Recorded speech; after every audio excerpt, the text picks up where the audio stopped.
কারণ সাদা পাথর আছে, কিন্তু লুটপাটও হয়েছে দীর্ঘ 1 বছর যাবত। এই মতো অনেক সুন্দর জায়গা আছে, আপনারা যারা দেখতে চাইতেছেন সাদা পাথর চাইলে আসতে পারেন। আসসালামু আলাইকুম। আমি এই মুহূর্তে যেখান থেকে কথা বলছি সারা বাংলাদেশের একটি আলোচিত জায়গা, যা সারা বাংলাদেশে এখন বর্তমান ভাইরাল। আমার পিছনে দেখতে পারতেছেন গোলাগঞ্জ সাদা পাথর। আজকে আমি সাদা পাথরে আসছি কারণ সারা বাংলাদেশ যেহেতু ভাইরাল, আমাদের এলাকা হিসাবে আমার মনে হয়েছে যে আমরা অন্তত একবার গিয়ে দেখে আসি। আমি গত 1 বছর যাবৎ দেখতেছি যে সাদা পাথর সহ এই যে ঐতিহ্যবাহী বাংকার দীর্ঘ 1 বছর যাবৎ লুটপাট হচ্ছে। আমার কাছে মনে হয় যে গত কয়েকদিন আগে যদি এটা ভাইরাল না হতো, তাহলে এই বাংকার সহ এই সাদা পাথর কিছুই থাকতো না। এখানকার প্রশাসন এবং সাংবাদিক যারা আছে তারা একেবারে নীরব ভূমিকা ছিল।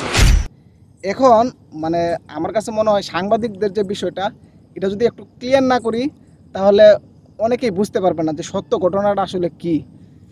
এখানে দেখতে পারতেছেন এটা হচ্ছে সাদা পাথরের পূর্ব সাইড। এই সাইডে আপনার গতকালকের আগেও, আপনার এটা ভাইরাল হওয়ার আগেও কিন্তু এখানে পুরো নদীতে মানে হাজার হাজার নৌকা ছিল।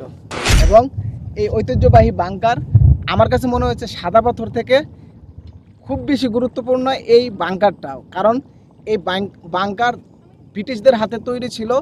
এখানে অনেক স্থাপনা ছিল সরকারি, রেল লাইন থেকে শুরু করে বিভিন্ন সরঞ্জাম এবং আনসারদের বাসস্থান সহ মসজিদ সহ এখানকে এদিকে ছিল।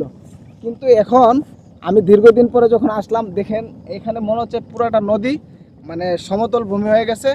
আগে যে এত সুন্দর একটা স্পট ছিল এটা কিন্তু এখন বোঝার কোনো উপায় নাই।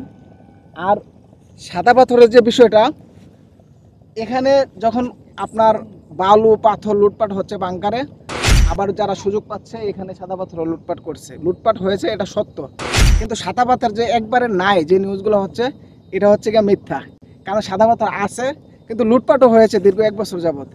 এই হচ্ছে গিয়ে বর্তমান পরিস্থিতি।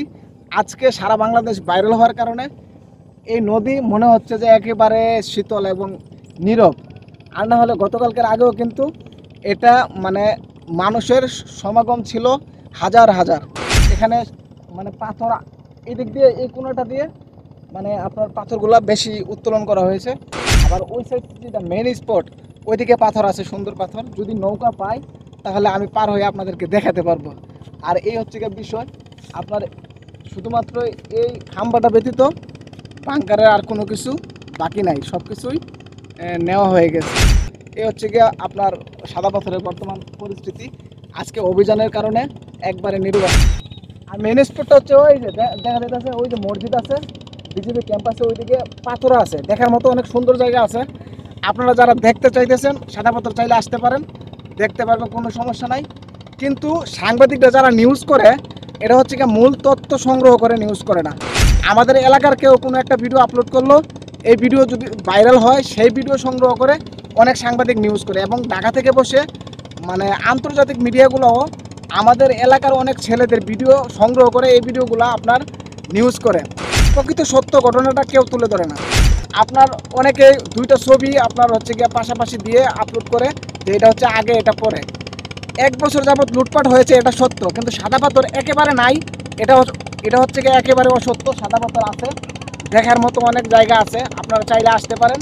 আর মিডিয়া যেটা বলে বেশিরভাগই হচ্ছে গিয়ে হুজুগে বাঙালি, যেটা পাবলিক দেখতে চায় এটা নিয়ে বেশি কথা বলে। আপনাকে এটা দেখাতে দেখাতে এমনভাবে বলবে, আর এটাও আমরা যারা আছি সোশ্যাল মিডিয়াতে থাকি তারা প্রকৃত সত্য না জেনে এটাকে নিয়ে বেশি বাড়াবাড়ি করি।